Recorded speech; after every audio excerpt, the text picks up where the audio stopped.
Masuk. Iya, masuk. Iya, udah.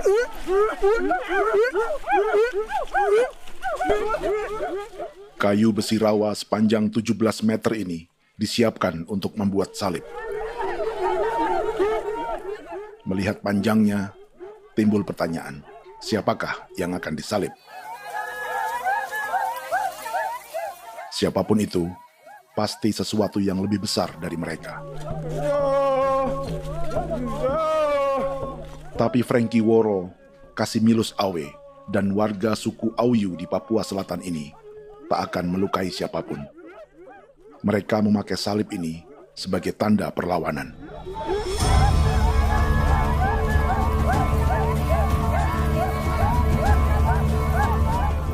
Yang mereka lawan memang lebih besar,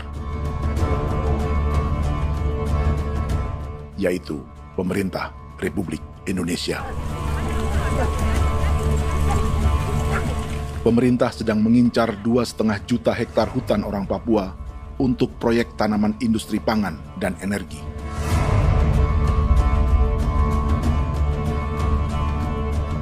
Ratusan kilometer dari salib orang-orang Auyu itu, orang Muyu sedang menyiapkan gerakannya sendiri.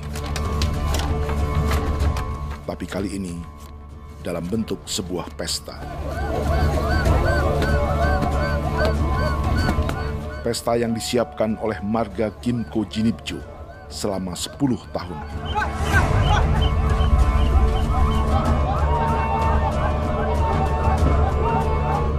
Sosok di marga ini adalah Willem Kimco, orang asli Papua yang tak punya kartu identitas kewarganegaraan manapun.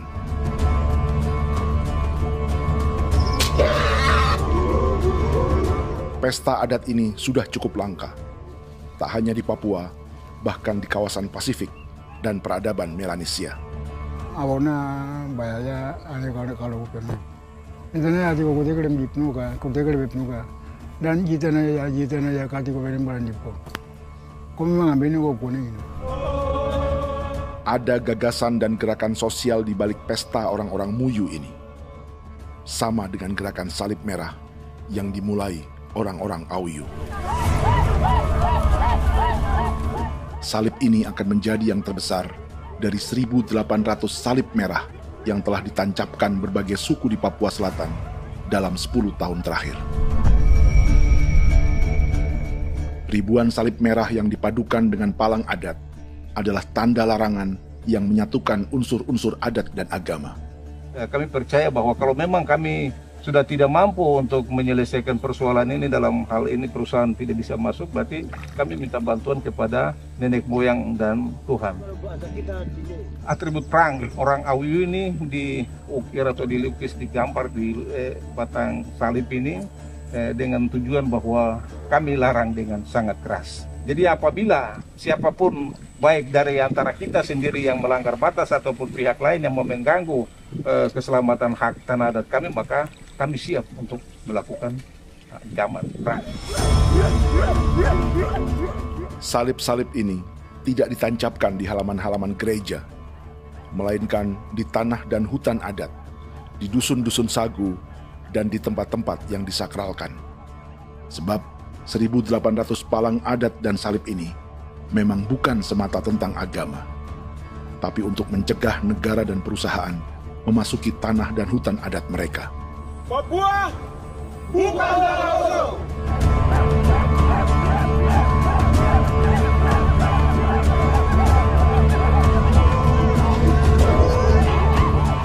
Di zaman TikTok ini, kami ingin menceritakan semua ini lewat film yang pendek.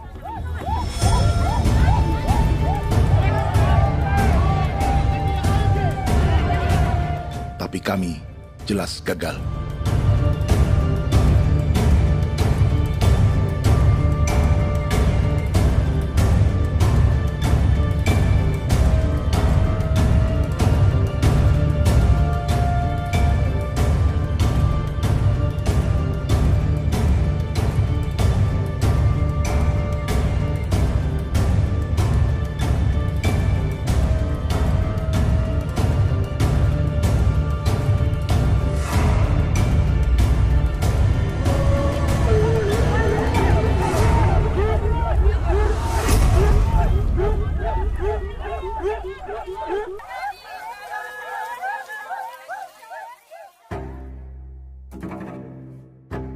Di planet ini, ada 5 pemilik hutan hujan tropis terluas yang tersisa. Kongo di Afrika, Brazil, Peru, Bolivia, dan Indonesia.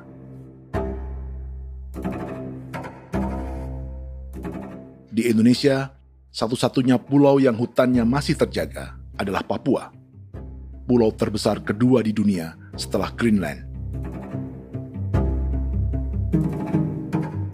Lewat sejarah kolonialisme yang panjang, pulau ini kini dikuasai 2 negara.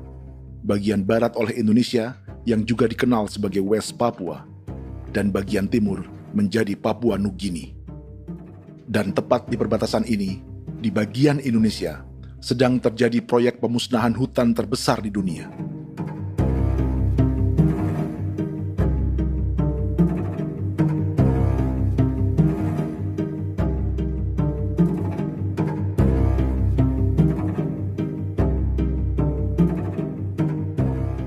Pemerintah Indonesia sedang membuka lebih dari 2,5 juta hektar hutan untuk sawit, tebu, padi, dan peternakan.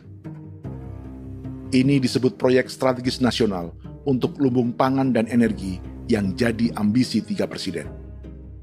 Bagian terbesar direncanakan untuk mencetak sawah seluas 1,3 juta hektar. Lalu bagian lain akan ditanami tebu seluas 560.000 hektar untuk gula dan bioetanol.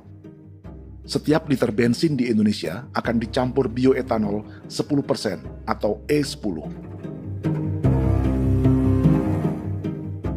Ada 10 perusahaan di proyek ini, dan semuanya dimiliki oleh 1 keluarga saja. Berikutnya, ada areal sawit seluas 400.000 hektar untuk biodiesel. Targetnya mencampur 50% solar dengan minyak sawit atau B50.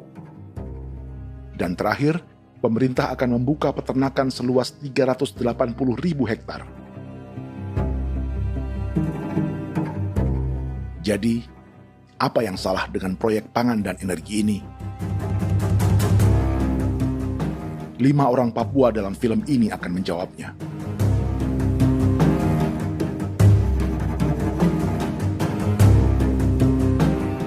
Yang pertama adalah Yasinta Moiwen dari suku Marin.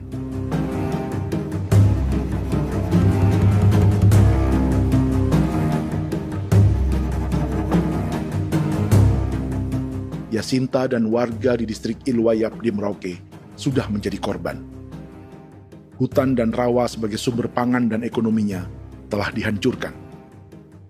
Jalan sepanjang 135 km sedang dibuat, dan di kiri kanannya akan dicetak 1 juta hektar sawah.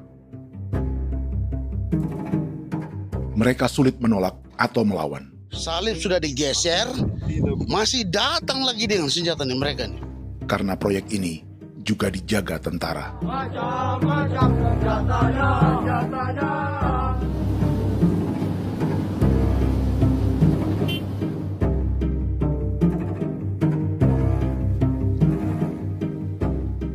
Yang kedua adalah Natalis Buer di distrik Tanah Miring, Merauke.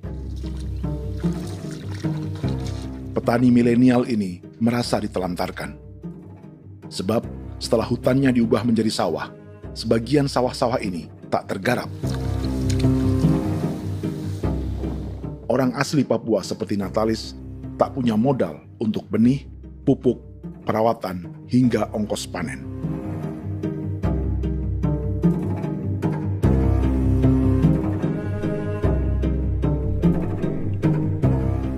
Orang ketiga adalah Vincent Kuipalo dari suku Yenan di distrik Jagebob, Merauke.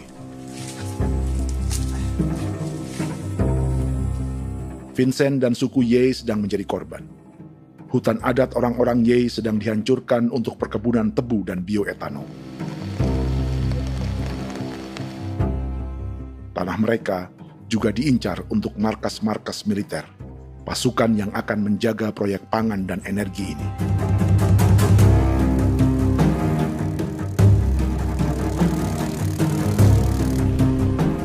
Yang keempat adalah Frankie Woro dari suku Auyu di distrik Fofi, Kabupaten Bovendigul. Hutan dan tanah mereka terancam perluasan perkebunan sawit untuk campuran biodiesel atau B50. Orang-orang dari suku Auyu ini adalah calon korban. Merekalah salah satu pelopor gerakan Palang Adat dan Salib Merah.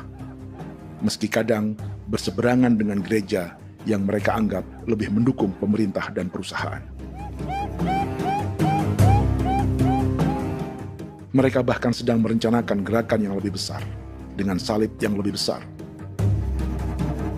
Tanah milik Somu Sobisiba itu bahwa tanah ini diciptakan oleh Tuhan dan memberikan warisan kepada kami. Kami ini hanya hak jaga.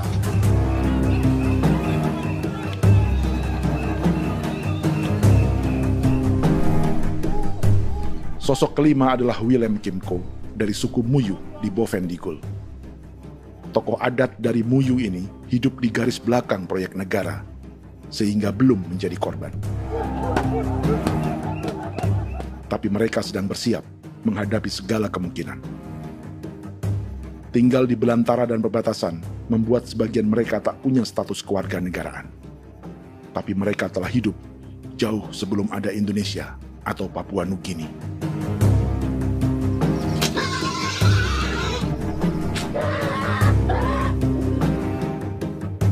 Kelimanya mewakili jutaan orang asli Papua yang sedang terancam eksistensinya. Jika kita merasa kepunahan peradaban Neanderthal di Eropa, Aztec dan Inca di Amerika, atau aborigin di Australia adalah sejarah masa lalu, film ini menceritakan bagaimana pemusnahan sebuah bangsa dan kepunahan sebuah peradaban sedang terjadi di masa hidup kita. Kepunahan bukan karena kerusakan lingkungan dan ruang hidup semata, juga karena dihantam 60 tahun operasi militer.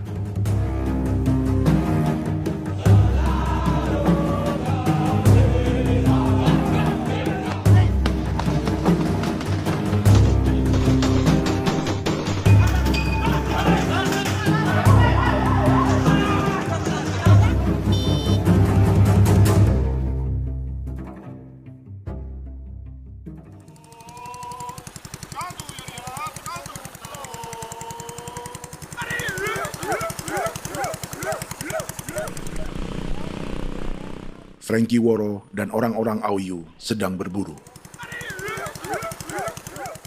Tapi lokasi perburuan mereka mulai dikuasai perusahaan perkebunan sawit.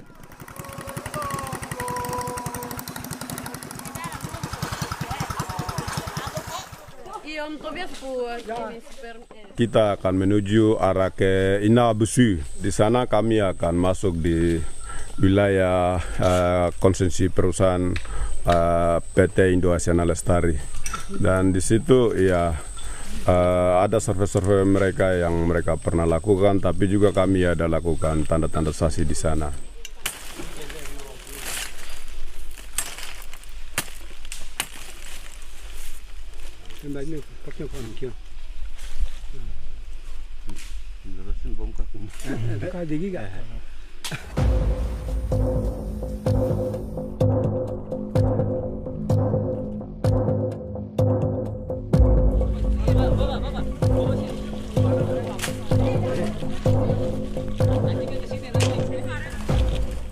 Dapat dengan yang induknya, tapi karena induknya dia lari dan terlambat kerja, akhirnya yang bisa kita dapat dia punya anak ini saja. Ini kalau pakai bahan kayak hasil.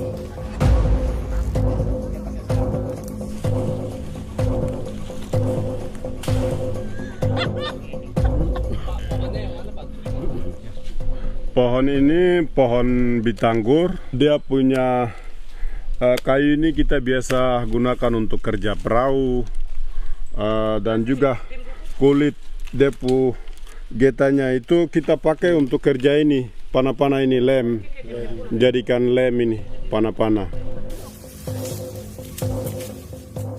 Hutan ini adalah supermarket bagi suku Auyu. Juga lumbung pangan atau bank untuk menyimpan deposito kekayaan alam. Hutan juga tempat yang penuh dengan sejarah suku, situs budaya, dan tempat-tempat sakral. Inilah yang sedang mereka pertahankan dari incaran pemerintah dan perusahaan. Untuk semua alasan ini, mereka menancapkan ribuan salib merah.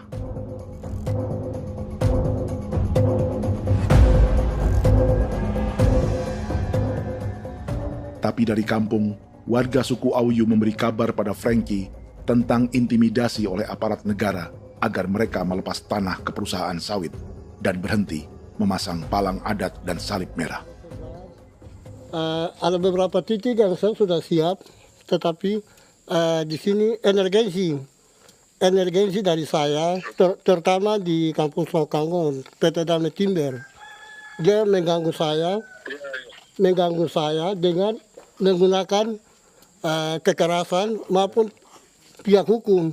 Dan kemarin saya ada pernyataan penolakan secara resmi, tapi masih tetap dengan menggunakan pihak hukum untuk masuk, untuk harus dituntut saya untuk harus diterima perusahaan itu. Kita di situ ada 15 marga, tetapi 15 marga juga tidak setuju. Marga-marga siapa yang terima dan marga-marga mana saja yang menolak. Nanti kita lihat dari pertimbangan itu, dan di situ dan kita undang mereka untuk bicara dengan kami. Sebagai sosok yang aktif dalam gerakan, warga Auyu terus memberi informasi lapangan kepada Frankie yang tak selalu berada di kampungnya. Izin pernyataan yang mereka paksa saya untuk tanda tangan itu, tapi sementara saya tidak tanda tangan. Data semua ada di tangan saya. Ya. Baik, kalau gitu itu lebih bagus karena tanda tangan itu yang berbahaya. Iya. Tanda tangan itu yang lebih berbahaya karena sekarang ini modern dan canggih, dan itu yang mereka biasa pakai untuk tipu muslihat. Mereka biasa pakai itu di tanda tangan itu. Betul. Dari Bambisa juga di Sofia dia masuk untuk memaksakan kami marga untuk harus menerima perusahaan itu. Tapi kemarin kami sudah menolak. Babinsa nama bosku. Babinsa di sini nama bosku. Itu yang sekarang strategi militer yang sekarang mereka pakai. Jadi yang penting masyarakat itu yang benar-benar mau menolak siap dukung ketua marga siapa yang nanti tampil. Ini adalah peta konsesi sawit untuk biodiesel dalam proyek strategis nasional. Dan di distrik Fofi inilah, orang-orang Auyu hidup dari sungai dan hutan. Tapi Frankie di Bovendigul masih lebih beruntung. Setidaknya dibandingkan Yasinta Moyen di Merauke yang sudah kehilangan hutan dan rawanya.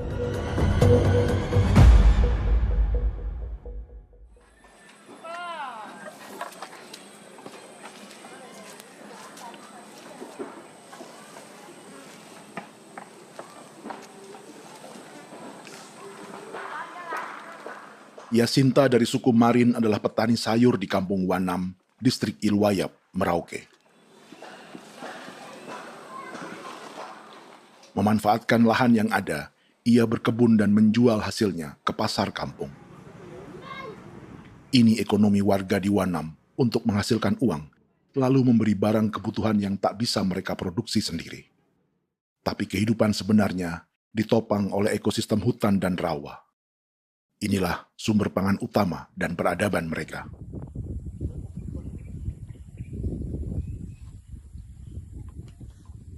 Namun ketenangan ini diusik ketika tiba-tiba pada Mei 2024, di Pelabuhan Wanam datang ratusan alat berat untuk proyek pangan dan energi pemerintah.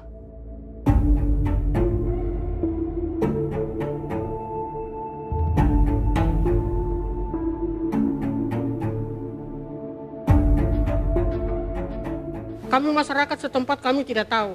Kami kaget pagi-pagi kapal sudah ada di pelabuhan kami.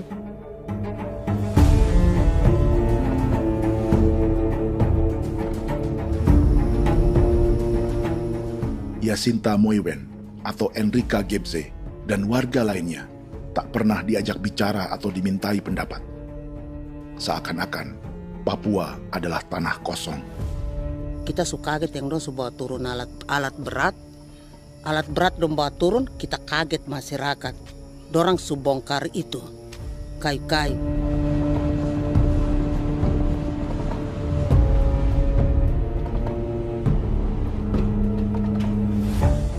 Bersamaan dengan alat-alat berat itu, juga berdatangan tentara Indonesia untuk mengawal proyek pembukaan hutan milik Jacinta.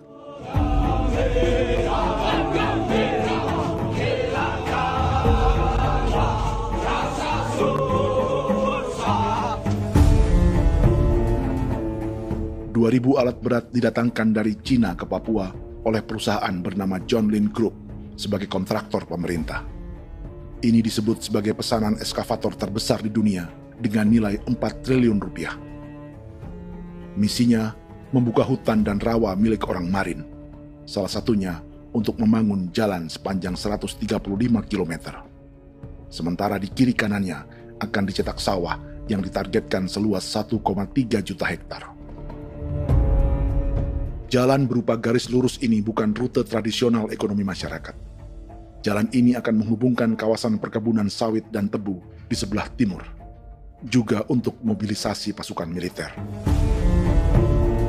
John Lin Group adalah perusahaan yang dimiliki Andi Samsudin Arsyad atau yang dikenal dengan Haji Isam. Sebagian orang mengenalnya sebagai pengusaha yang hobi balapan mobil.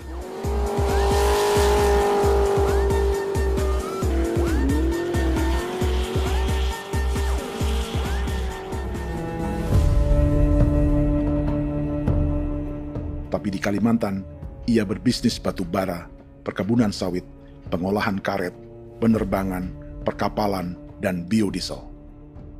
John Lin Group kini juga menjadi pemilik perkebunan tebu dan pabrik gula terbesar di Indonesia. Sayapnya melebar dari Kalimantan hingga ke Bombana, Sulawesi Tenggara. Perkebunan tebu, pabrik gula, dan industri bioetanol inilah yang juga sedang dikembangkan di Papua. Foto ini adalah momen ketika Isam bersama kerabatnya, Menteri Pertanian Amran Sulaiman dan Menteri Pertahanan Syafri Samsudin meluncurkan program biodiesel atau B50 di Kalimantan Selatan. B50 artinya setiap 1 liter solar, 50%-nya akan dicampur minyak sawit. Perusahaannya, PT John Lin Agroraya, menjadi salah satu pemainnya.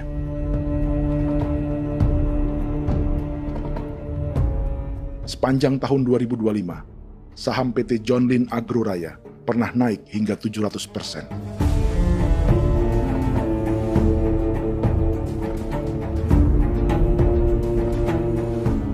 Perusahaan sawitnya yang lain, PT Pradiksi Gunatama, sahamnya bahkan pernah naik 4.000% hanya dalam 1 tahun. Dari harga saham ini saja, nilai kekayaan keluarga Isam diperkirakan mencapai 100 triliun rupiah lebih, menjadikannya salah satu keluarga terkaya di Indonesia dan salah satu pemain penting industri bioenergi. Dan di Papua Selatan inilah sebagian sawit-sawit untuk mendukung program B50 akan ditanam. Inilah tanah orang-orang Wambon, Muyu, Marin, Yei, atau Auyu seperti Frankie Ward.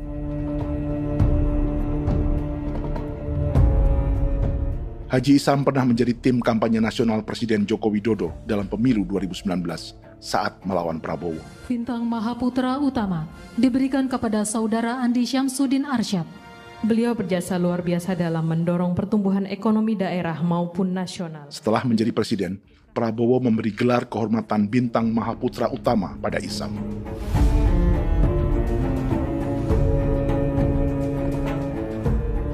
Sejumlah menteri Prabowo, juga kerabat dan orang-orang yang pernah bekerja di perusahaan Isam.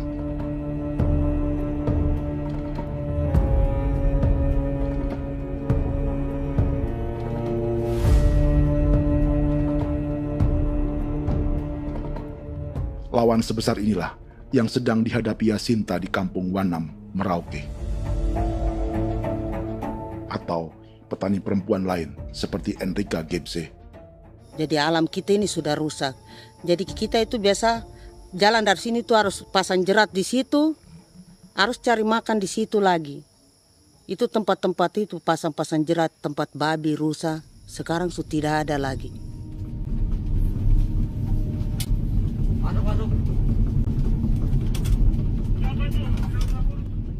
Rekaman ini memberi gambaran bagaimana Kasuari kehilangan rumah di bekas hutan dan rawa yang telah dibabat.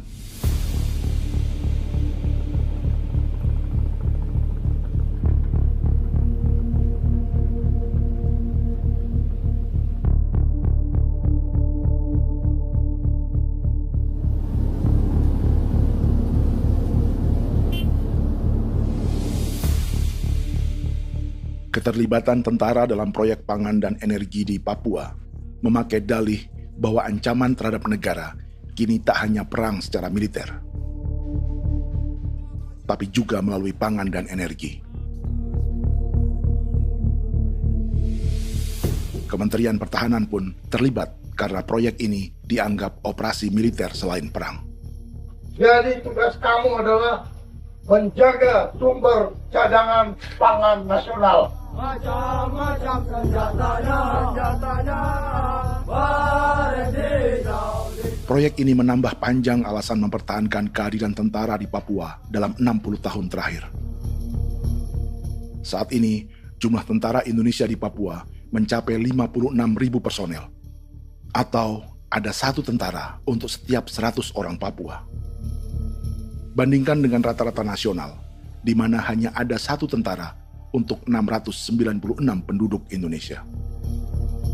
Itu belum termasuk polisi. Artinya, 1 orang Papua dijaga lebih banyak senjata dari rata-rata penduduk Indonesia. Tanah dan hutan diambil secara sepihak untuk kepentingan pembangunan batalion dan bandar antariksa. Ini bentuk perampasan masyarakat. Penolakan kehadiran markas-markas militer terjadi di sejumlah tempat di Papua. Tak hanya karena trauma dan ketakutan, juga karena mengambil tanah-tanah adat.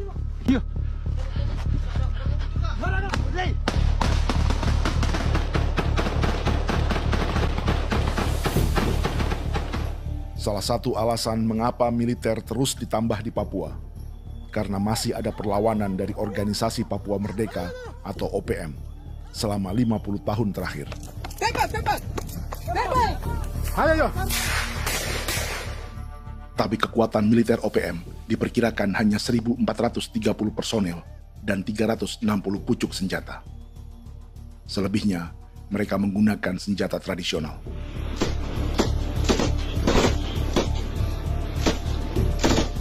Dengan demikian, kekuatan tentara dan polisi di Papua 58 kali lebih besar dari gerilyawan Organisasi Papua Merdeka.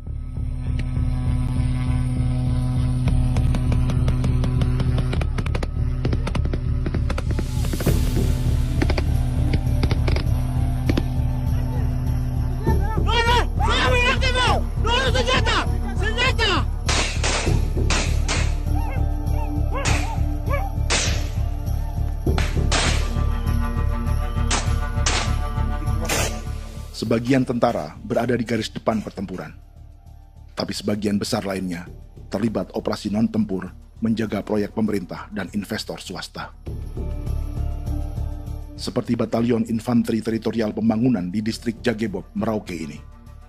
Lokasinya bersebelahan dengan konsesi lahan tebu untuk gula dan bioetanol milik PT Murni Nusantara Mandiri. Baik perusahaan maupun markas militer, keduanya mengambil hutan milik suku Ye dari marga Kuipalo. Tapi dorong datang, tanam ini saja di sini, tanam papan nama ini. Victor Kuipalo menunjukkan apa yang terjadi. Jadi kita juga kaget ini. Nah, kalau ini papan nama ini memang, ini papan nama ditanam tapi bukan haknya mereka yang ini. Ini hak kami di sini, hak dusun kami, marga Kuipalo yang punya hak dusun ini. Setelah memasang patok, alat berat mulai bekerja untuk membangun markas militer di tanah orang Ye.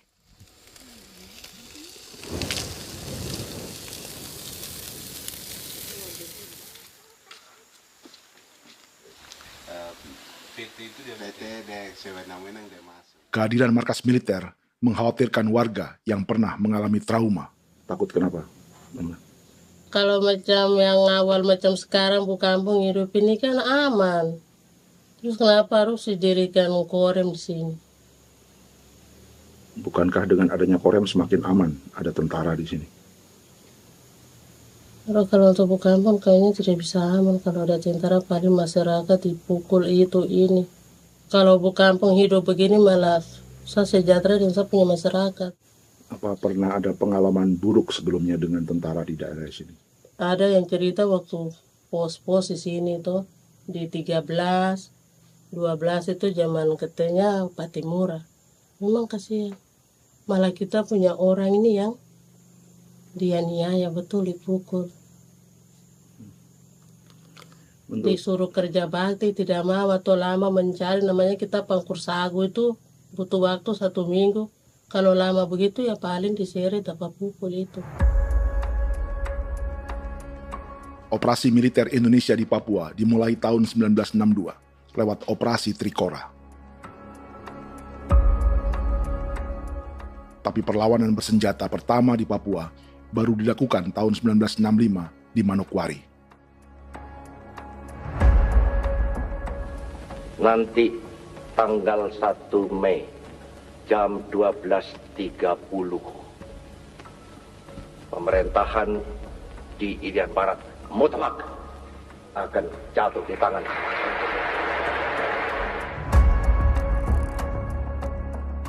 Sejak itu, selama 60 tahun, operasi militer untuk menaklukkan Papua terus dilakukan. Salah satu operasi militer paling berdarah adalah Operasi Wibawa untuk memenangkan Indonesia dalam jajak pendapat tahun 1969. 643 orang tewas di Paniai. Lalu disusul 4.146 korban tewas antara tahun 1977 hingga 1978.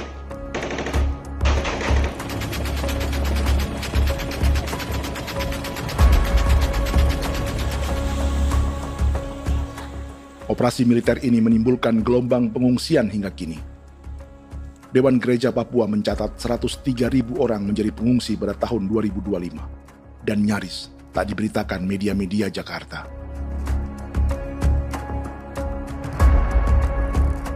Jumlah pengungsi terbesar tercatat di Nduga yang mencapai 20.000 jiwa. Banyak di antaranya yang sedang hamil, seperti Jubiana, salah satu pengungsi Nduga. Jadi ini tagarik mesti kagi be muguruk berselari di namen wane gosel bigari me egirik menene an nimbo misle bok selar nene wam dak yak lek prak de oi gore bangal no so ndak lo yo nandam yanet ndang no yat de nanen di ko nerwa membri wal marwa egirik mener wa tri bel no semana ngal siya kaya berkumpit nyak masalah orena me woko suluk ri namen wani ko semane kuman nak wani ndemo ko ndak misri namen bre ko lo nak no semana ne be minit waru da kana bi ni dige war be mino pragit de laina bulan Maret April yana mana kantan barang na lire na bam ne Jubiana lalu menamai anaknya pengungsi Kogoya. Selain Jubiana, juga ada Emma dari Maibrat yang melahirkan di hutan. Sampai di kampung gini, katanya bilang ada tentara yang bangun jembatan. Nah, capek itu juga pun masih tahan. Kembali lagi ke hutan lagi. Seperti itu sampai sejatuh di tengah jalan. Orang sampai banting di kayu semuanya. Berasa sakit begitu. Melengkapnya tuh Domika Serli, pengungsi Wako. Masyarakat sipil dari kampung Aitrem sementara mengungsi karena kampungnya sementara dikuasai oleh TNI Polri. Seratusan ribu pengungsi di Papua saat ini jauh melampaui jumlah yang mengungsi ke Papua Nugini tahun 1984, yaitu 10.000 orang karena menghindari operasi militer.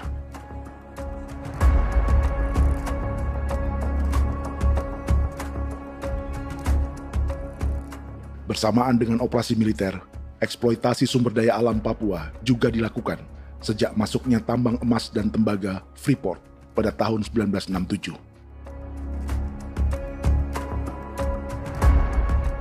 Disusul perkebunan sawit awal tahun 1980-an. Lalu ada perburuan buaya untuk diambil kulitnya. Sebelumnya, ada eksploitasi gas alam di Teluk Bintuni, pencarian besar-besaran kayu gaharu, atau pembukaan hutan tanaman industri. Ini belum termasuk perburuan dan perdagangan ikan arwana di selatan Papua, penebangan kayu merbau dari hutan-hutan Jayapura, emas di Blok Wabu Intan Jaya, bahkan nikel di pulau-pulau kecil Raja Ampat. Dan kini, dalam skala yang belum pernah terjadi dalam sejarah, Papua dipaksa mencetak sawah, tebu untuk bioetanol, dan sawit untuk biodiesel.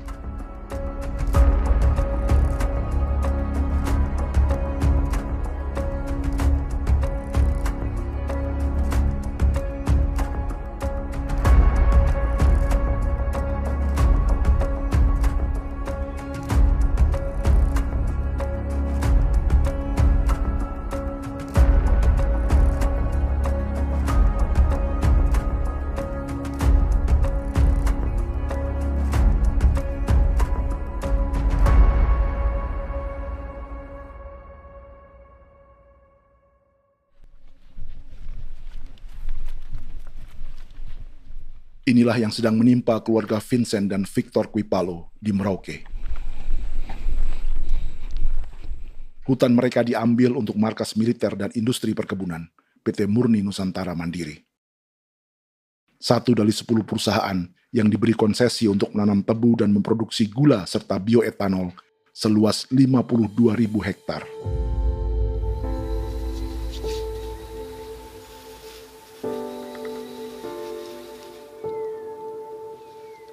Perusahaan ini dianggap mengambil hutan dan tanah orang-orang Ye, terutama marga Kuipalo, yang memiliki hak adat terhadap 2.300 hektar hutan.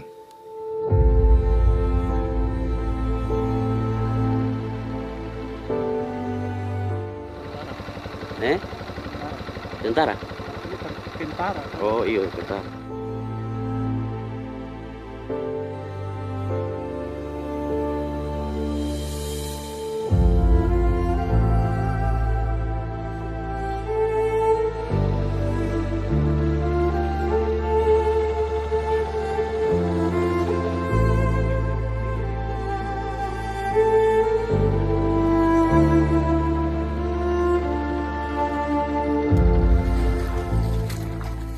Keluarga Kuipalo sedang melihat apakah perusahaan semakin mengancam tanah mereka. Dan kekhawatiran itu terbukti. Iya, makanya tadi saya bilang ini dari sini saja dekat ini sudah masuk di dalam ujung lapang ini. Ini hutan, yang ini hutan yang orang ada bongkar sekarang ini. Ini sudah punya alat sudah dekat ini. Dekat sekali ini. Ini sini. Nacau, kelapa itu yang jalan lama, jalan setapak ini. Dari udara, terlihat alat-alat berat semakin mendekati tanah orang-orang Ye, marga Kuipalo.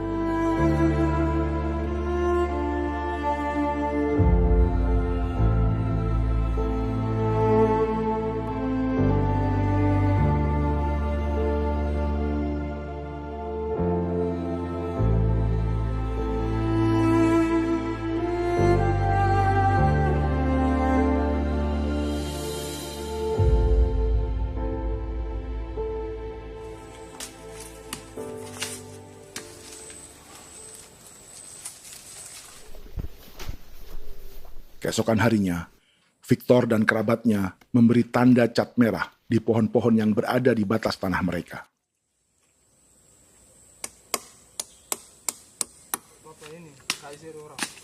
Tapi tanda peringatan adat ini tak diindahkan perusahaan.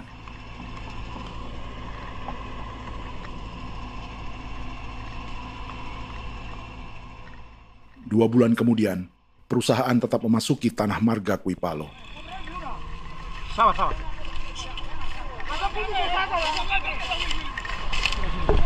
manusia, kau lihat. Tapi tidak sudah sakit hati sekali saya kata adik. Ini sama baik ini kalau tidak berubah lagi adik. Kami juga punya tangan, hanya beda rambut. Mister itu juga. Wah, buka. Tidak.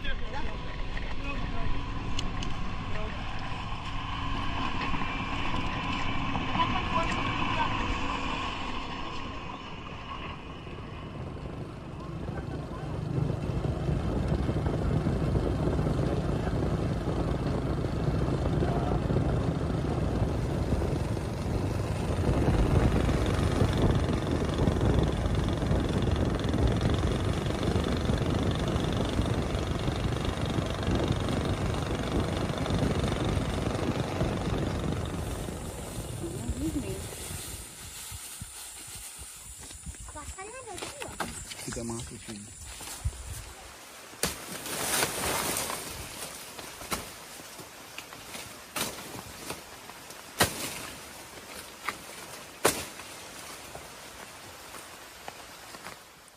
Jadi ya untuk itu seperti saya katakan tadi, apakah lebih baik kita tidak usah ada kan atau bagaimana, kita pisahkan,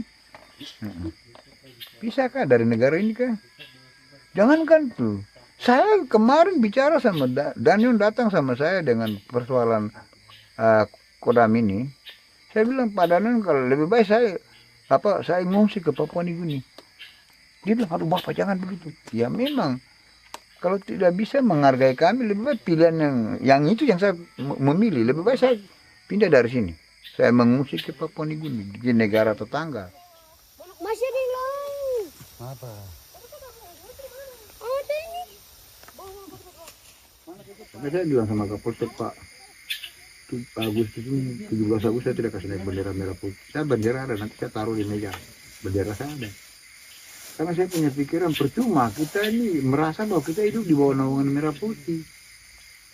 Ternyata merah putih tidak lindungi kami.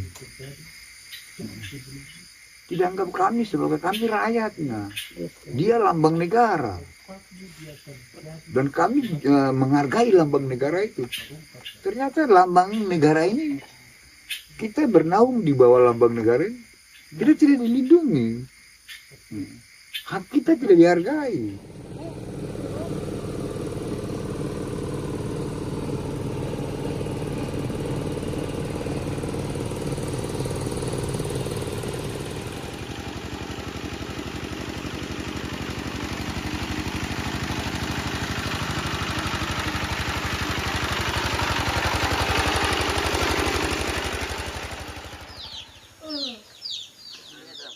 Marga Kuipalo dari suku Ye terus mendapat teror dan intimidasi agar melepas tanah mereka yang hanya dihargai Rp300.000 per hektar.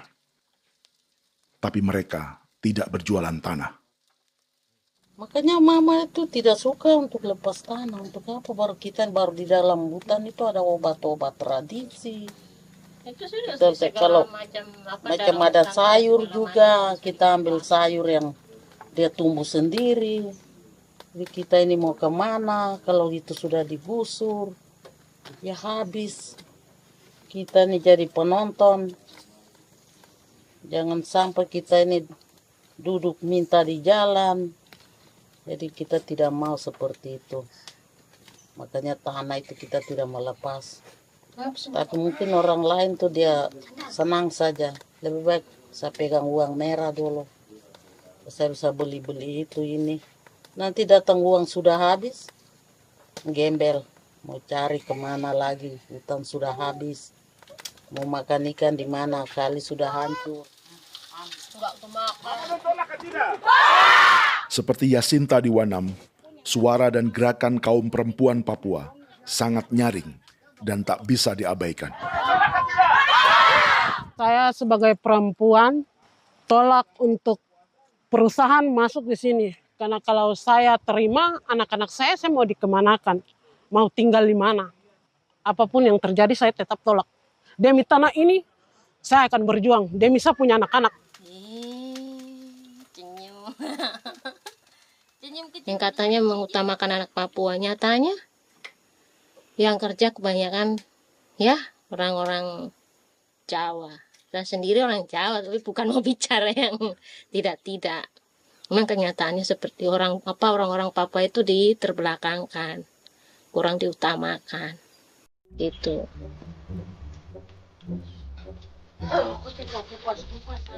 Proyek food estate seperti mencetak sawah, bukannya tak diikuti warga Papua.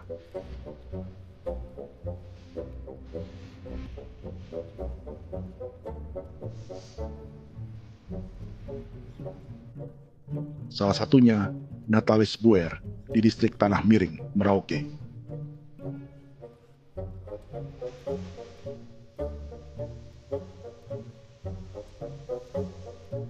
Setelah menghabisi hutan, pemerintah Indonesia mencetak sawah untuk tanaman padi karena beras mulai menjadi makanan pokok menggantikan sagu.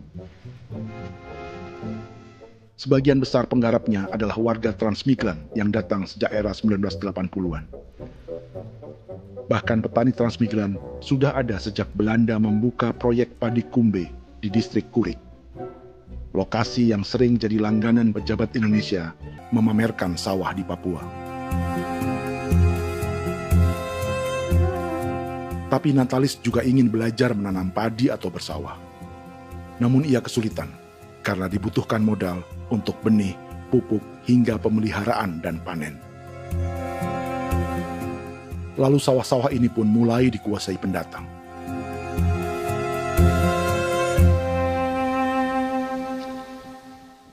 Tapi sejauh ini di kampung kami ini yang saya lihat memang ada kelompok kami punya di sini yang sudah tergabung dalam Gapoktan, kemudian masuk dalam optimalisasi lahan.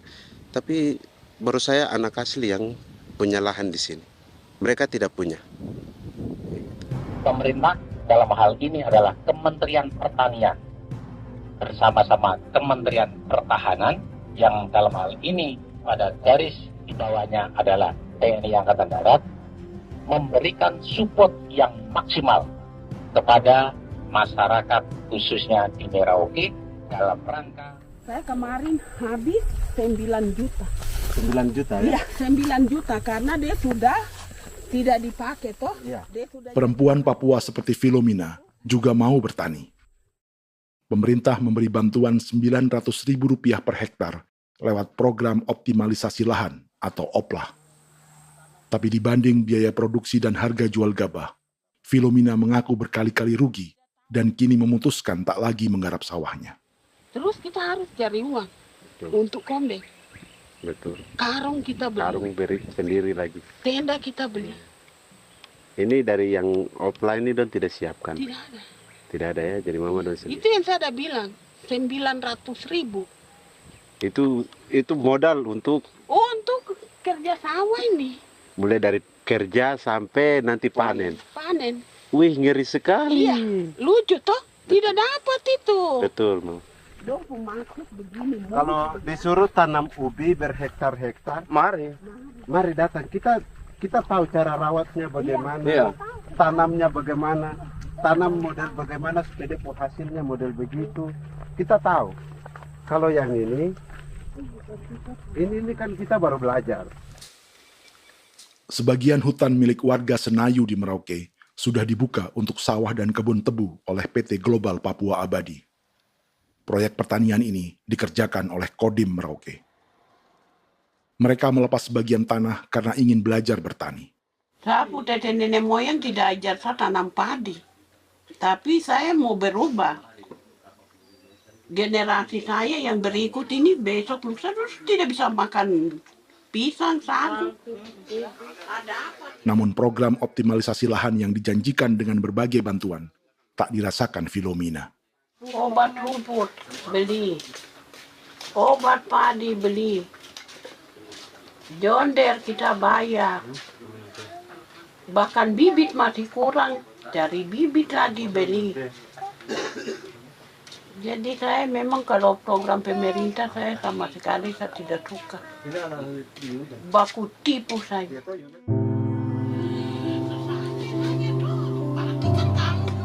Mereka merasa ditinggalkan sendiri, jatuh bangun belajar bertani padi. Sementara sumber pangan dan air yang semula mudah didapat, kini telah berganti sawah dan kebun tebu. Dulu kita masih bisa jalan, nanti masak di kali, pakai air kali. Minum pakai air kali. Sekarang, kok mau masak? Tidak ada air. Air sudah susu, mau minum tidak bisa. Sudah dengan obat. Drone semprot tebu itu saja drone. Drone yang semprot. Saya lihat di itu. Jadi kita bukan drone yang terbang di atas untuk disemprot. Iya, itu semprot obat. Dong lempar pupuk di bawah ya dia mengalir ke kali. Mengalir ke kali, ke rawa-rawa.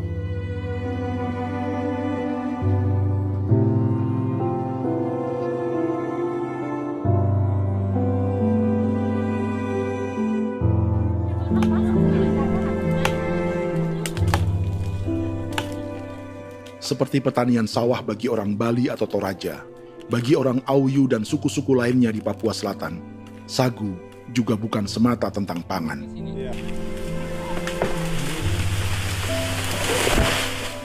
Bagi orang Auyu dan Marin, sagu adalah kerabat, sosok orang tua, sosok nenek moyang yang harus dijaga dan dilindungi. Lagi bikin apa mama ini mama? Pakai toko itu sagu.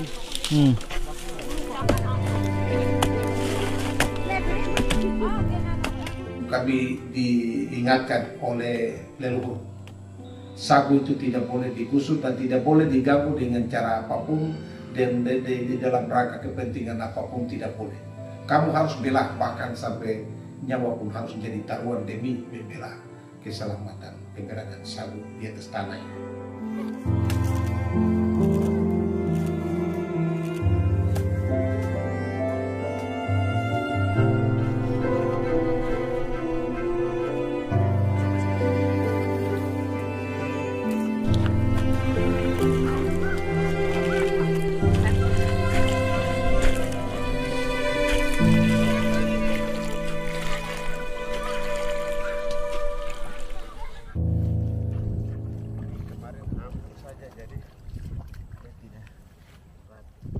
Menurut Natalis, pemerintah di Jakarta mendefinisikan lumbung pangan semata urusan beras dan mencetak sawah.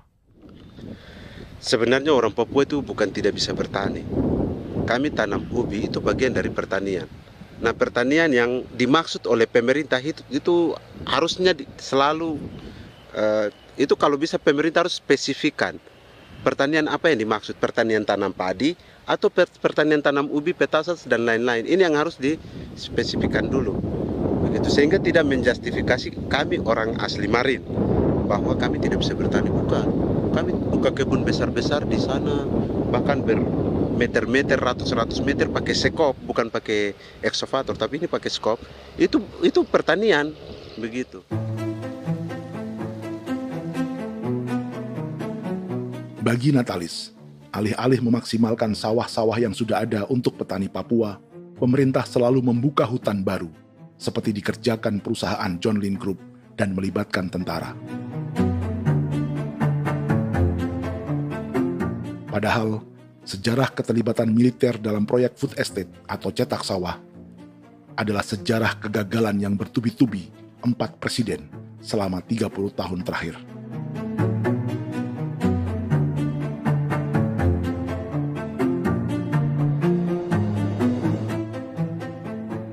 Papua bukan yang pertama menjadi proyek lumbung pangan yang melibatkan tentara. Kalimantan telah menjadi korban 30 tahun sebelumnya.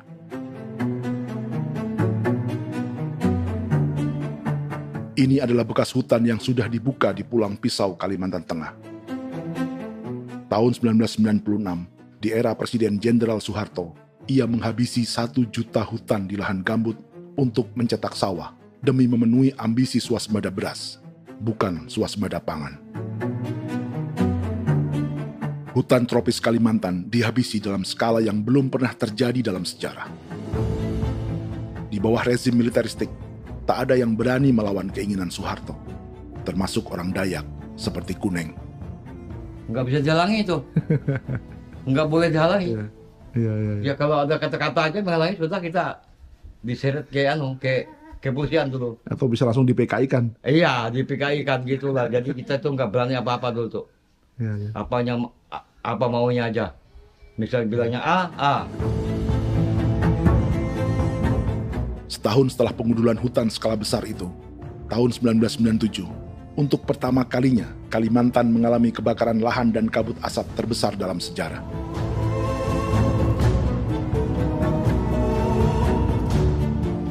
Sebagai ilustrasi, ini kondisi kabut asap tahun 2015.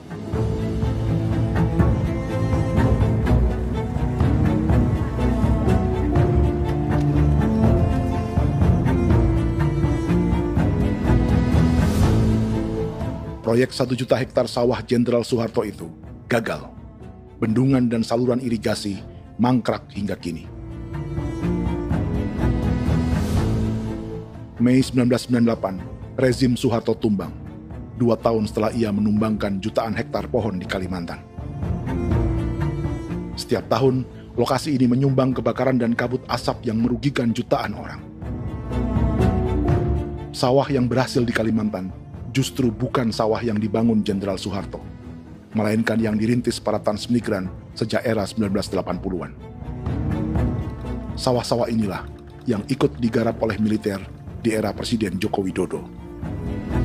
Dan hasil dari proyek food estate Presiden Jokowi itu sama sekali jong nih, nggak ada harapan lagi sudah seperti ini.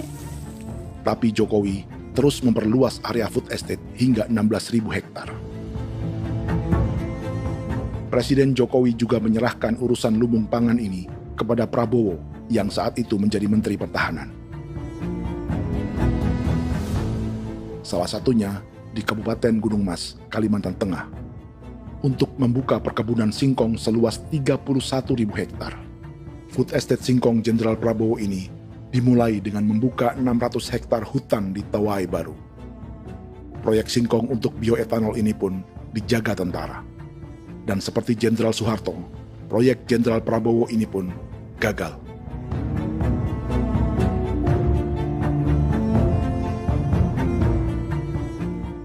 Dengan reputasi ini, Joko Widodo dan Prabowo justru sedang membuka 2,5 juta hektar di Papua.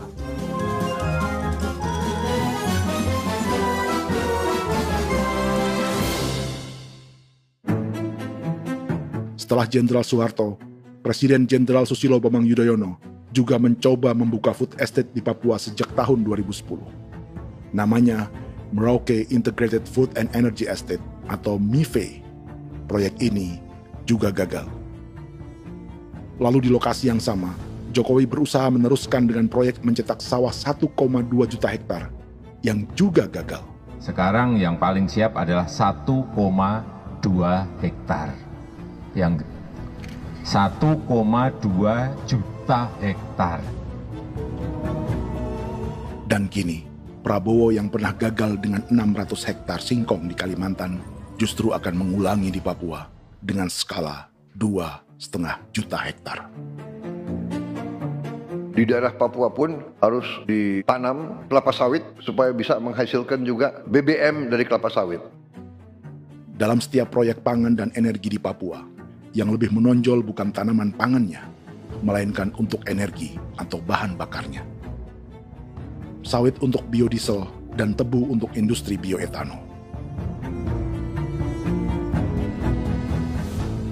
Ada 10 perusahaan yang diberi konsesi hingga 0,5 juta hektar untuk tebu. Dan 10 perusahaan itu dimiliki oleh 1 keluarga saja.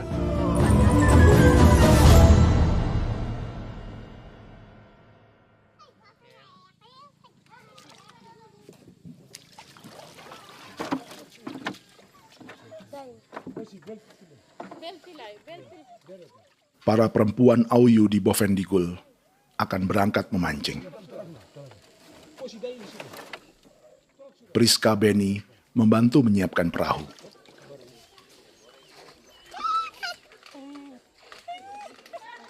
Mereka akan mengumpulkan bahan pangan di hutan untuk persiapan acara penancapan salib merah berikutnya.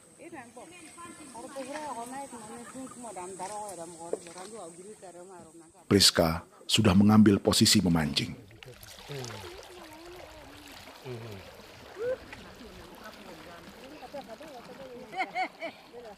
1.800 salib merah telah dipasang di wilayah adat berbagai suku di Papua Selatan untuk menghalau perusahaan sawit dan tebu.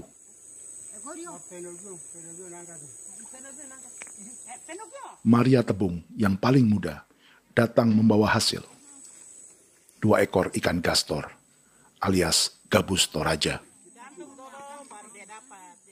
Sebagai generasi Z, pendidikannya sampai sekolah dasar. Di perusahaan perkebunan seperti sawit atau tebu, ijazah SD hanya bisa menjadi buruh kasar. Tapi ia tak tertarik. Karena kita hidup itu dari alam, kita pancing, juga di darat, bawa anjing, terus bikin pagar sagu, dapat babi, bawa baru kita makan. Jadi kita tidak mau perusahaan masuk. Kita tidak akan terima. Sementara Priska Beni masih mencari peruntungan. Tapi baginya, menjadi nelayan di Sungai Fofi masih lebih baik daripada bekerja 9 tahun di perkebunan sawit. Sudah pengalaman, jadi kita tidak mau lagi. Seberapa lama ketika kerja itu? Selama di sana.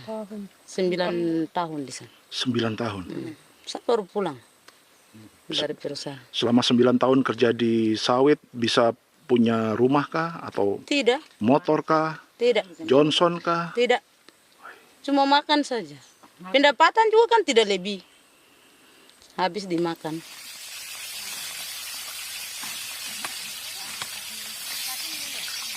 Satu minggu libur berapa hari? Tidak libur. Minggu tetap kerja? Tetap kerja. Tidak bisa ke gereja? Hari Minggu kerja. Hari Minggu juga kerja. Jadi dia tidak mengenal agama perusahaan itu. Di grup perusahaan sawit Korindo, Priska digaji 2 juta rupiah per bulan dan tinggal di mes karyawan. Tapi gaji itu dipotong bahan makanan atau BAMA rata-rata 1 juta rupiah setiap bulan. Korindo adalah grup perusahaan yang salah satu usahanya adalah hutan tanaman industri dan sawit di Bovendigul dan Merauke. Di Papua, mereka memakai bendera PT Tunas Sarwa Ema. Perusahaan ini pernah memberi bantuan pada Keuskupan Agung Merauke. Keuskupan Merauke belakangan mengeluarkan pernyataan mendukung proyek strategis nasional di Papua. Umat Katolik yang memprotes sikap gereja tersebut ditangkap polisi. Jadi selama 9 tahun tidak bisa nabung? Tidak. Makan saja. Makan saja. Makan saja. Menabung bagaimana? Keperluan banyak. Sudah sampai. Habis di anak-anak uang sekolah. Uang 1 juta itu mana sampai. Mau nabung juga tidak cukup. Sudah pengalaman, jadi kalau di sini perusahaan mau masuk tidak.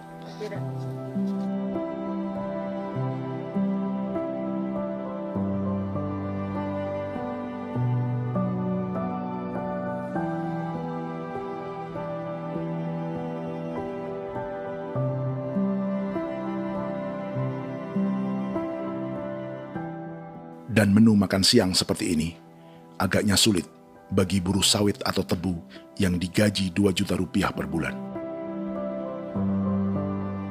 Generasi Z seperti Maria Tebung atau generasi milenial seperti Priska Beni punya matematika ekonominya sendiri.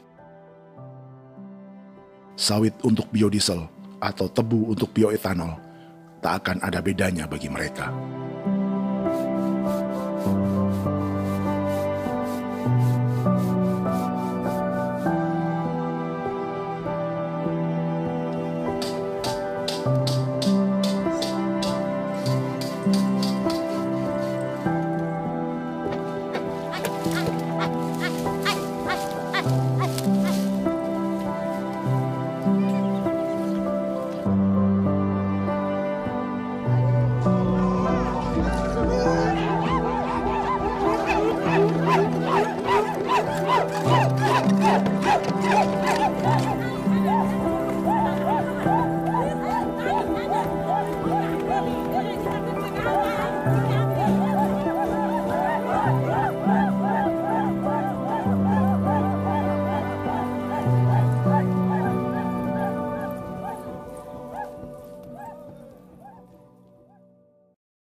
Perkebunan tebu 1,5 juta hektar di Merauke adalah ide 3 presiden untuk menggenjot penggunaan bioenergi sebagai campuran bahan bakar fosil.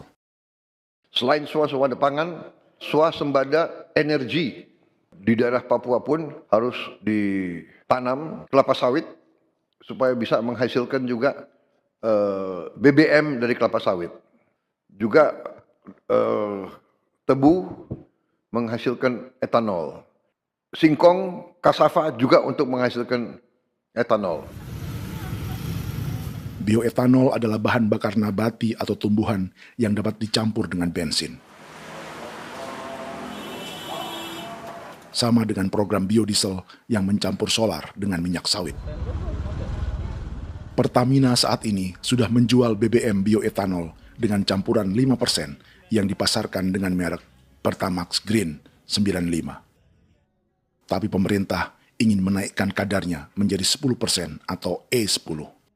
Maka ke depan kita akan mendorong untuk ada E10. Kemarin malam sudah kami rapat dengan Bapak Presiden.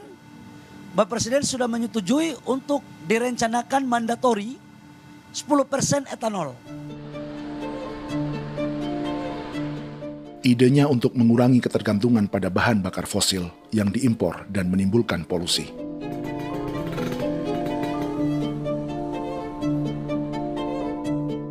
Tapi bioetanol bukannya tak mengorbankan lingkungan, hutan, rawa, dan manusia. Karena program E10 membutuhkan 7,3 miliar liter bioetanol, maka lahan yang dibuka untuk menanam tebu bisa mencapai 1,3 juta hektar. Sementara saat ini, luas perkebunan tebu di Indonesia hanya 500 sampai 600 ribu hektar. Artinya, butuh lahan baru hingga 800 ribu hektar untuk menanam tebu. Dan 500 ribu hektar diantaranya sedang dibuka di Papua. Hutan yang tadinya untuk menumbuhkan pangan berubah jadi tanaman untuk bahan bakar di jalanan. Kecepatan pulihnya hutan beradu dengan jumlah dan kecepatan kendaraan di jalanan.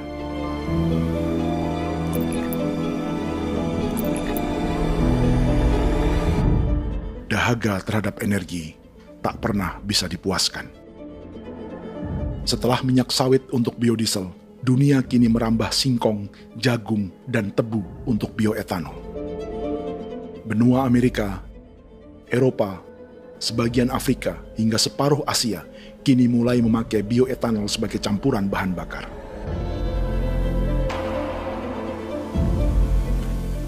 Selain perebutan lahan, masa depan dunia juga dibayangi semakin mahalnya harga pangan karena persaingan antara perut manusia dengan tangki kendaraan.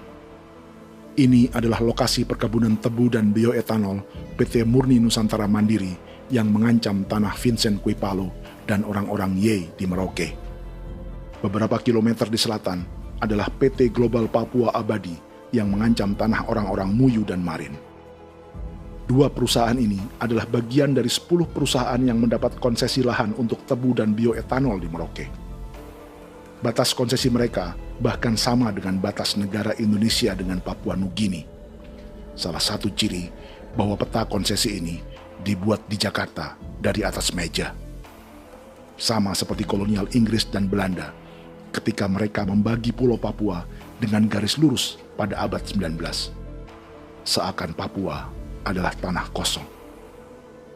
Bedanya, meski peta konsesi ini mengatur batas 10 perusahaan, tapi perusahaan-perusahaan ini sebenarnya dimiliki oleh satu keluarga saja. Ini nama 9 dari 10 perusahaan tebu dan bioetanol di Merauke, Papua. 99% saham mereka dimiliki sebuah perusahaan bernama PT Merauke Nusantara Manis. Sementara 1% sisanya dimiliki PT Merauke Gula Mandiri. Tapi saham kedua perusahaan ini dimiliki PT Merauke Sugar Group. Dan perusahaan ini, 90% sahamnya dimiliki pengusaha bernama Angelia Bonaventure Sudirman, serta perusahaan bernama Zico Trust dan Resource Harvest. Lalu 10% lainnya dikuasai PT Papua Energi Abadi, yang pemiliknya adalah Dudi Christian dan Angel Madeline. Sekarang, mari kita lihat siapa mereka. Angelia Sudirman adalah keponakan dari salah satu konglomerat sawit Indonesia, Martias Fangiono. 9 perusahaan di Papua ini berada di bawah bendera Merauke Sugar Group. Dan Merauke Sugar Group hanya satu dari 7 grup perusahaan milik keluarga Fangiono.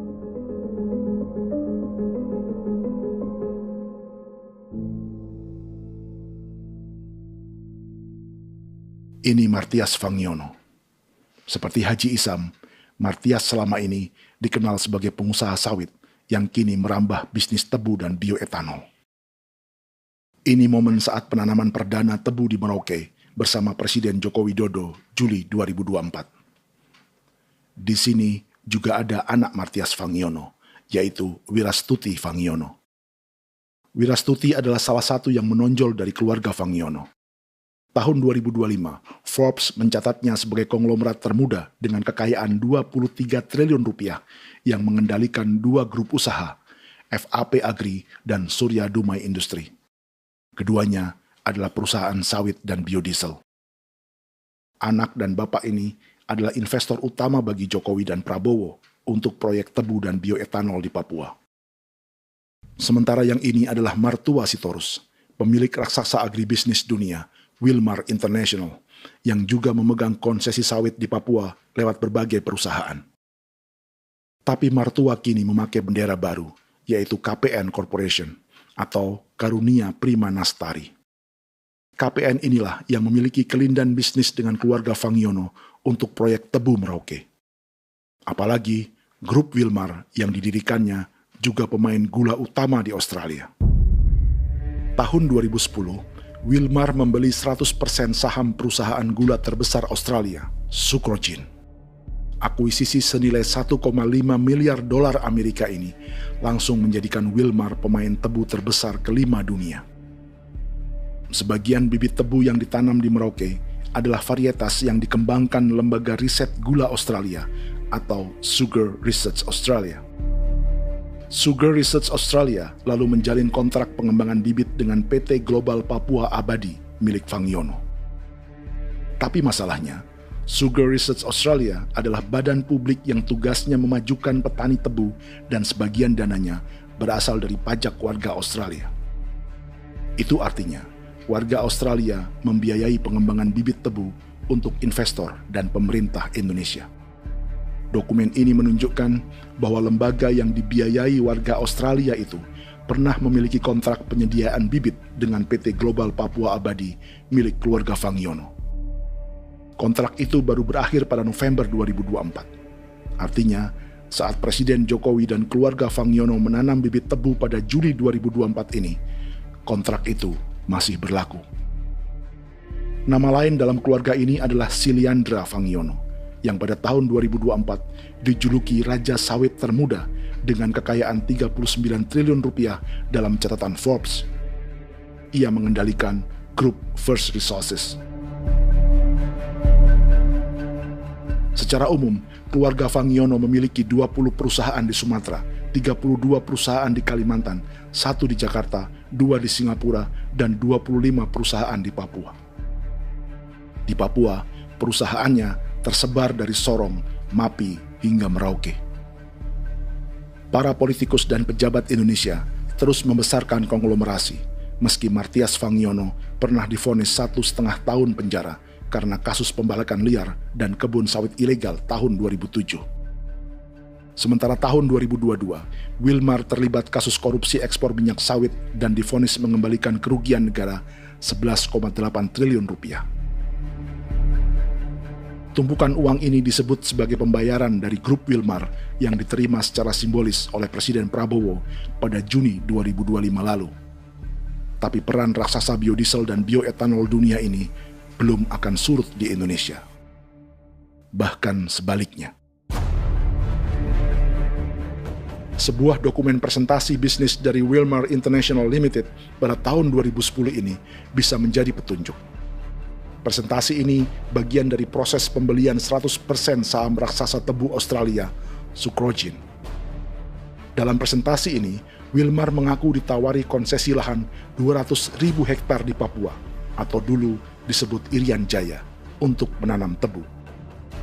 Dengan penerbangan hanya 2,5 jam dari kantor Sucrogin di kota Townsville ke Merauke, Wilmar akan mengawinkan bisnis gula dan bioetanolnya menjadi pemain dunia. Dan lokasi yang diincar oleh Wilmar adalah distrik Ilwayap di Merauke, kampung halaman Yasinta Moiwen. Dan persis disinilah, 14 tahun kemudian, ribuan eskavator John Lynn Group milik Haji Isam mulai membuka hutan sebagai kontraktor pemerintah.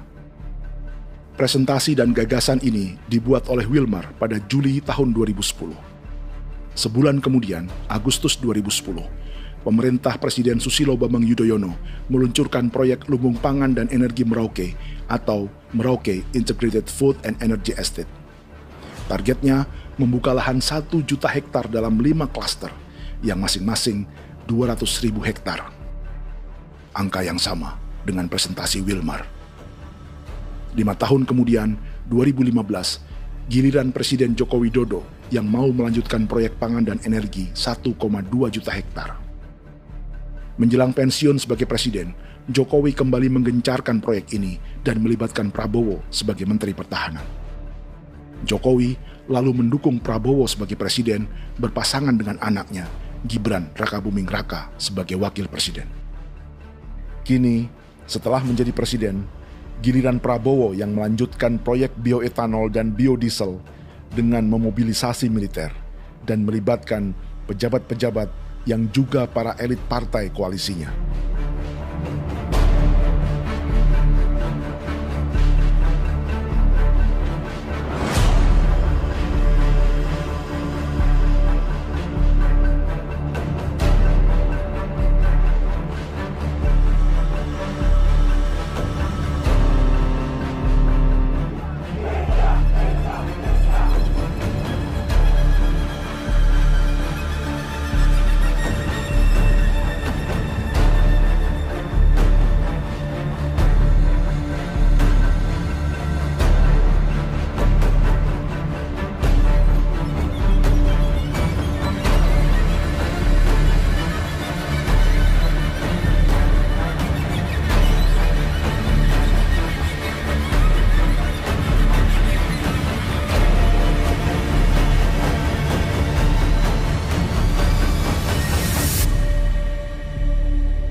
Tahun lalu, hutan-hutan di Pulau Jawa dalam waktu singkat berubah menjadi perkebunan tebu di bawah rezim kolonial Belanda.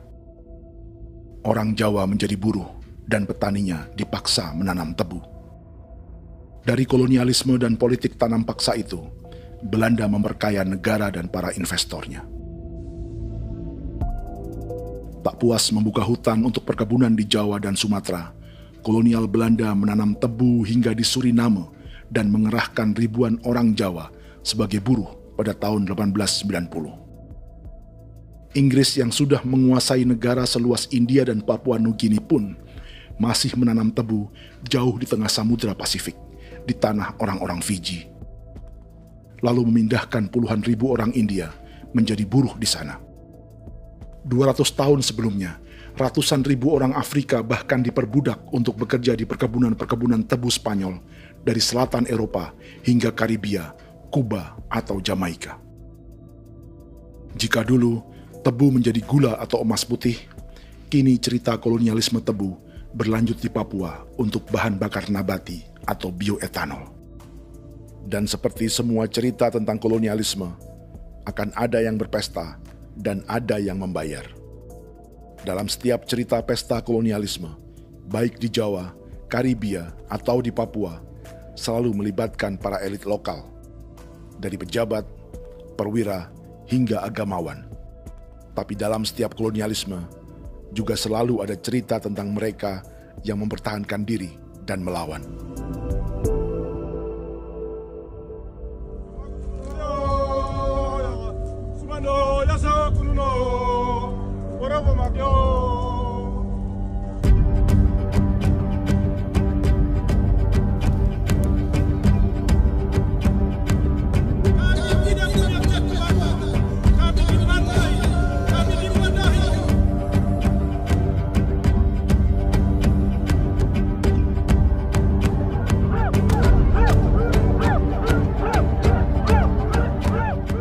Sejarah Gereja Katolik banyak pemimpin-pemimpin yang adalah tanda petik itu adalah Judas-Judas juga.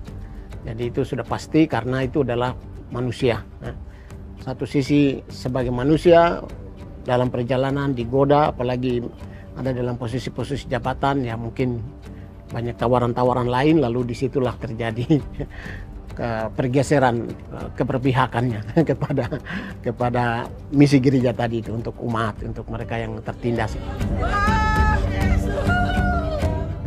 Orang kirim eksavator, orang kirim tentara, orang kirim polisi. Pukul kami bukan pencuri, kami tidak pernah mencuri orang barang. Kami tidak pernah menangis ke orang lain. Kami tidak pernah menangis ke kita bapak mama, kami menangis kepadamu. Tuhan kami lemah. Mesti datang ada begitu. Dia kata begini hijau cikui. Orang datang ke bangsa kami, ke wilayah kami untuk kasih habis kami.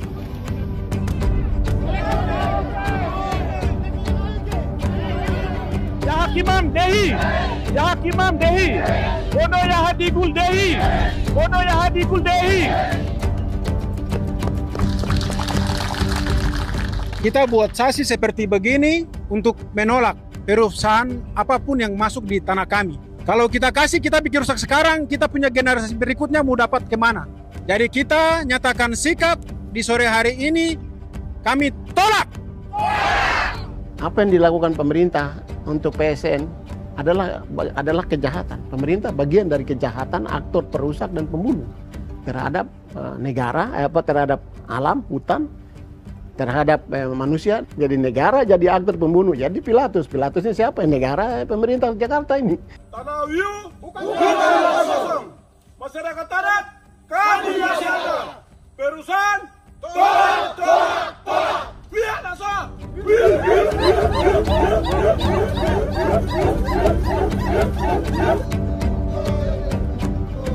Jika tanah adat dan hutan adat hilang, kami mau hidup di mana? Maka di sini saya mau bilang, negara jangan tipu-tipu kami lagi.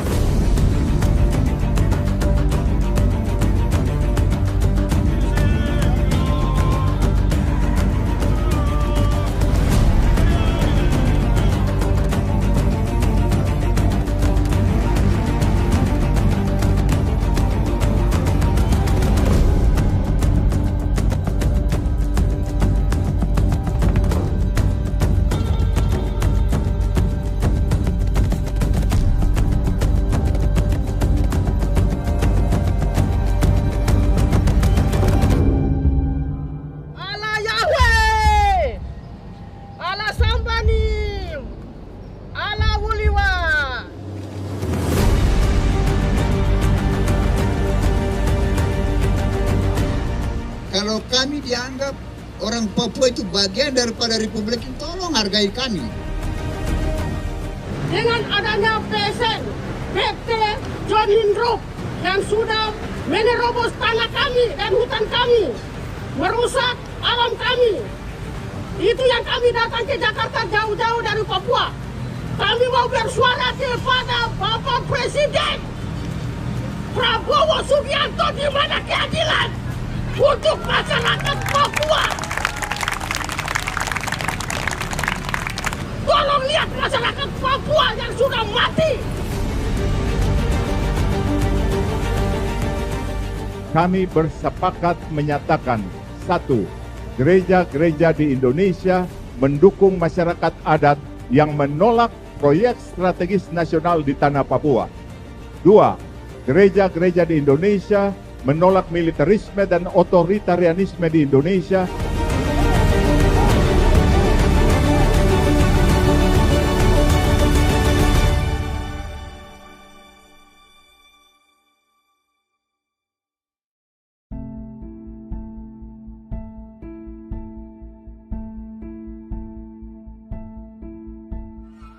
Kita sering merasa banyak hal buruk sudah jadi cerita sejarah. Dan kita sekarang hidup lebih baik, lebih beradab, atau mustahil melakukan kejahatan seperti di masa lalu. Kita tidak lagi menghukum mati orang dengan memenggal kepalanya. Kita menembaknya atau menyuntik racun agar tertidur dan mati. Tapi ada hal-hal yang tak berubah. Salah satu pembantaian yang kuat di ingatan kita adalah kejahatan Nazi atau genosida di Rwanda. Padahal pembantaian juga sedang terjadi di masa kita, seperti di Gaza, Palestina. Penghancuran sebuah peradaban seperti Indian di Amerika atau aborigin di Australia juga kita anggap masa lalu. Sekarang kita merasa lebih baik dan lebih toleran. Padahal proses penghancuran bahkan pemusnahan yang sama sedang terjadi terhadap bangsa Melanesia di Papua. Begitu juga dengan praktik kolonialisme. Kita merasa penjajahan seperti dilakukan Portugis, Inggris, atau Belanda sudah menjadi sejarah. Dan Indonesia tidak mungkin menjajah. Padahal itulah yang sedang terjadi dan dirasakan di Papua.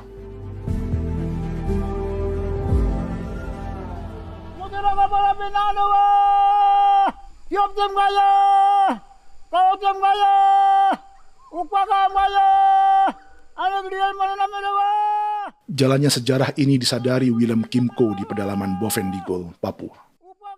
Hidup terpencil dan tak tersentuh urusan negara bukan berarti selalu aman.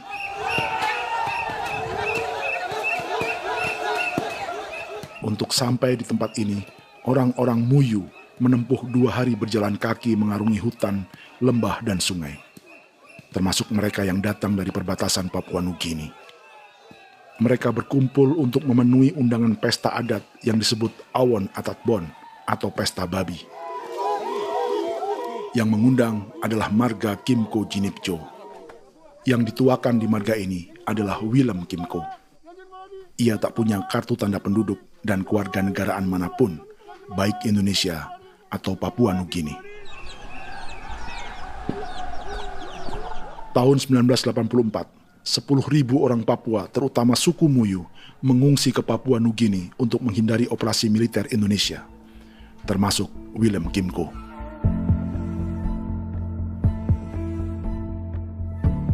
Apa yang membuat pesta adat ini istimewa? Apa bedanya dengan acara serupa yang dihadiri pejabat, tokoh agama, LSM, atau yang direkam oleh kru televisi dan konten kreator? 13, 14, 15, 18. Pertama, untuk membuat pesta babi, orang Muyu perlu persiapan selama 10 tahun. Sebab, babi-babi yang akan jadi bagian dari pesta ini tak boleh dibeli, alias harus dipelihara sendiri. Babi-babi ini bukan bantuan pejabat pemerintah, gereja, atau LSM.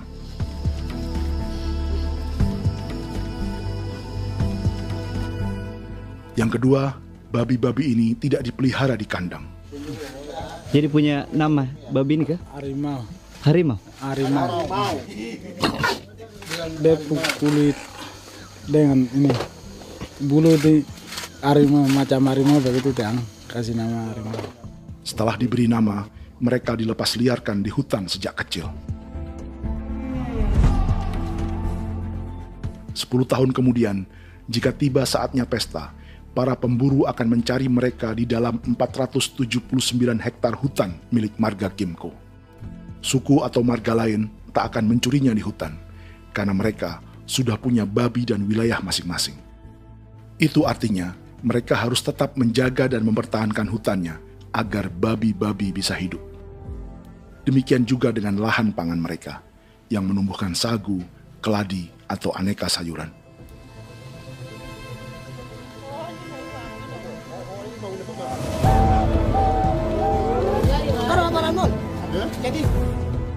Yang ketiga, dalam Awon Atatbon atau pesta babi, binatang ini tidak dimakan secara gratis. Setiap marga atau klan dalam suku Muyu akan membayar jerih payah tuan rumah menjaga hutan dan memelihara babi.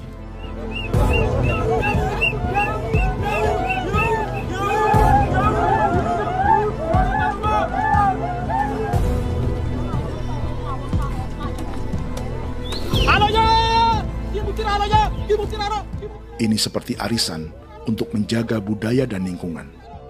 Bagian dari budaya dan ekonomi timbal balik yang ditandai dengan siklus memberi dan menerima.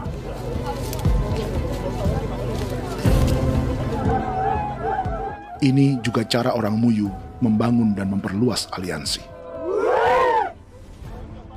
Awon bet begul bet, ulan yau kando bet, asat bet anani, asat bet jenek liga anani, oh, ado, amten anani, menini tene jaga, kepo kemo ko di mana, kepo kemo mayat nih, kep tetek no mayangul, kep kanin bet wini ke iftore wen, ne wen ne tene ke kadek me, oke, kepo nanti kuto kemo, kepo ke pasar kuto nani.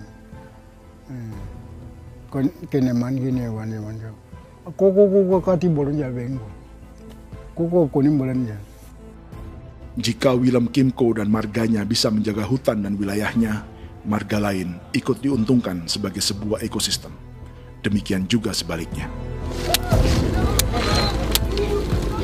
Alasan keempat, mengapa pesta babi ini memiliki tempat khusus dalam peradaban orang Muyu, karena Willem Kimco khawatir peradaban mereka akan punah, menyusul ancaman terhadap ekosistem dan hutan.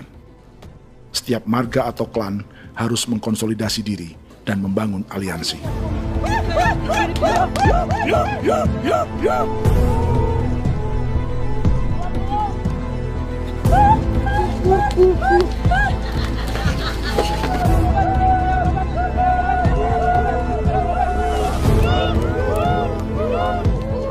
Kekhawatiran Willem dan orang-orang Muyu tak berlebihan. Ruang hidup mereka bersinggungan dengan proyek bioetanol dan biodiesel pemerintah Indonesia. Mereka juga tahu apa yang telah dan sedang menimpa suku lain seperti Auyu di Bovendigul atau Yainan dan Marin Anim di Merauke.